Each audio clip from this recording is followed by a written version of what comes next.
أنا سيد كفديها وحدا إلهي وربي ورحمن وأذا وين واحد قف إحري الله يسهل الحمد لله إلهي سوحدي أنا هرددك كعي وعلقاب وسعده أنا باش دونت أنا سعودي وحان لك كل مي أسلوب وعيالك قربيس الحمد لله كو أسلوب أنت أنا يخبرن أنا والويق وتجاب وحان أنا وحلي ريدا إلهي كبرياي إلهي ويرمي هذا أنا إودين أنا ديار هذا إودا الحمد لله الشكر لله وأنا بدين لحب بلود أنا ولسوا لحد بلود الحمد لله. أويس علي حسين ولوجرن أوجي هاي أويس بافو وتصالح نول دلنتا نولشوا ده أي سو هجاجي سو كدي مدة سنة ده أو استعمالي وحيابها ما كدوريا أويس وحلي لني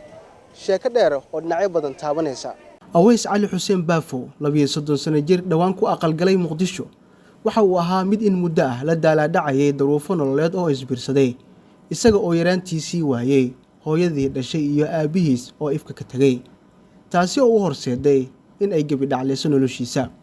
Awees marka laga hadlayo isbedelka noloshaada runtii dad badan waxay ku faraxsan yihiin in aad macnaha isheeg isbedel weyn aad ka sameeyso nolosha ma jiraan dad kula soo xiriiray oo ka falceliyay isbedelkaaga ku yimid dhinaca nolosha. ما شاء الله دد بدنا أجرو وهذا أنا جماعة ولا الصوماليات لا أو كنال مريكان يوروب إيو يا إنجليز كي دد كنال الحمد لله الشكر لله نلاش مانت أنا إنسان هاي نلاش هور عن كسب بحي ويكفر حسين الحمد لله الشكر لله مرول بو يسوى عن ويسوى هم بليه يامبو xabsi uu ku jiray muddo 6 bil ah ayaa wax badan ka bedelay noloshiisii. Hadda Awees waa nin xaasla ah kaliya u baahan garab qabasho ku aadan shaqo abuur loo sameeyo. Aniga waa Awees Ali Xuseen Cusmaan Abikar. Aniga maanta daarunta ku sheegay waxa ahay 32 jir. horta xaafadan maanta daarunta ku sheegay waaya aniga ku noolahay hadda isku mid ma alxamdulillah shukr ilaaha ma hadda iska leh waalidkayga walaaleyga balwado dhan waa liga celi walaak alxamdulillah shukr maanta waa u jeedin sida aniga aan ahay in nolosha aan ku suganahay shal sida ahay maanta sida isku mid ma naqan karto nolosheedu waxa wax badan ka bedel balwada isticmaalay nolol fool xumaa ku jiray hadda waa kana wajigiya ka sarmay madax waa ka darqanahay meela aniga aan ka fiyo ama laakaad alxamdulillah shukr nin xaaslaan naqday oo nasta alxamdulillah shukr gurigeyga aan hadda jooga waa kaas waa iska dhaqana wax iga maqan male xasuusiyeed horta aan balwada markaan isticmaalay aniga waxyaalo qaldan aan ku soo gal kuma dhahay laakiin waxaan ahay ninka baraha bulshada ku soo galay in calaaba ku yaal aad haddana macnaa waxyaalihii hore oo xasuusiyadii aniga maskaxdeeda ku jiri hadda kuma jirto maskaxdeeda hadda nadiif waa sidee shalay ahayd isee maanta tahay laba kala tahay horta maanta hadaan ku sheego nolosha balwada maanta ani cid imaade oo dhahday mal warnayo aweeso kooleysa wacabeysaniyo jismahaaga fiirsidoo naqday cid dhahday mal habeen ma kamid anoo siid ka fadhiyo oo baashi sida wacabay ana macna damiirkeyga oo isii ina isfiiriyo oo jismigeyga aan fiiriyo alxamdulillah shukr jismigeyga markaan fiiriyo inaan isku qalmin markaan arkay aniga ilaahay bari ilaahay waxaan ka toogay qof ixiro inuu ilaahay isaalo islaameenka anoo siid ka fadhiya waxa dhahay ilaahay rabbi warahmaan oo adaa weyn waaxid qof ixiri allah isaalo alxamdulillah ilaahay suwaxdii anoo hurdada ka kacay oo cilgaab u socdo ina baashi doonta aan u socday waxaan la kulmay asluub oo ciyaalka gurbiyeyso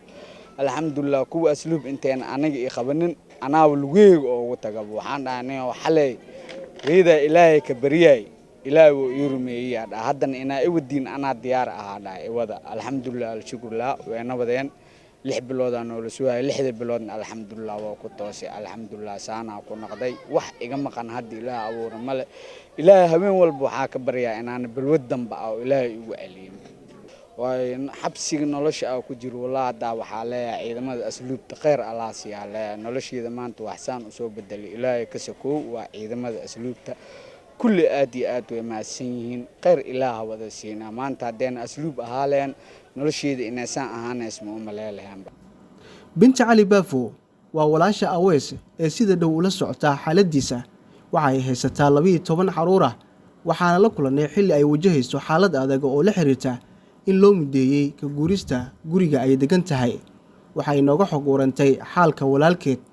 kaasi oo xilligan u baahan in loo sameeyo shaqo abuur sida inuu helo mooto bajaaj uu ku shaqaysto ama goob ganacsi oo nolosha qoyskiisa uu ka maareeyo. marka hore waxaa keentay hooyo la'aantii aab la'aanta agoonimo ku soo koray abaasooyis aabis waa dhinteen laba farqi isdheerta hadda maanta bulshada dhaxmaraayo nin fiican waa oo wanaagsan oo reerkiisa dhaqanay laakiin hadda wuxuu ahay nin duurka iska seexanay oo waalid qabin dad badaleynaysa laakiin hadda ma sha Allah tabaarakallah walaalkaygu fiican yahay reerkiisna uu dhaqanooyaa ilaahay waa soo hanuuniye shantii salaadna waa dukanooyaa ma sha Allah tabaarakallah wax dhib ma qabo walaalkay alxamdulillah inta soo caawsan qaar Allah siiyo beesada ma shaqeeyo macluumaadkiisa cariiri waa mar ana u tuura mar baax meesha u tuura hadda waxaan ku codsan lahaa Soomaalida bulshada inay walaalkii hasho bajaad loo gado oo ku shaqeysto oo ku biishto. nolosha adduunyada waa mid isbedel badan. Aweys Cali Baafo waxa tusaale uu u noqonayaa kumanaanka dhalinyarada ah ee maalin uu la jaalka ahaa kuwaasi oo Ilaahay uu uga baryay inuu ka soo saaro xaaladda adag ee balwadu u horseeday. Shukrilah saaxiibada aniga maanta inaan u tago horta baashaas iska dhaaf ma dhihi karo aniga waa soo maray nin baashaas abaan iska dhaaf kuma dhaafay alxamdulillah habeen walba waqti walba aniga salaada dugto Ilaahay waa u baryaa Ilaahay waxa ugu baryaa maanta adoonka ani ii soo adeejiyo intoo ayagan u soo adeejiyo oo noloshaas Ilaahay oo ka bixiyo. Adiga hadda ma shaqeysaa? Aniga hadda ma shaqeeyo. Zakariya Axmed Muuse TV Shabeelle Muqdisho. macmil ma ogtahay in dhammaan lacagaha dibadda lagaaga soo dirayo inaad ku heli kartid adeega e-dahab adigoo jooga gurigaaga iyo goobtaada shugo.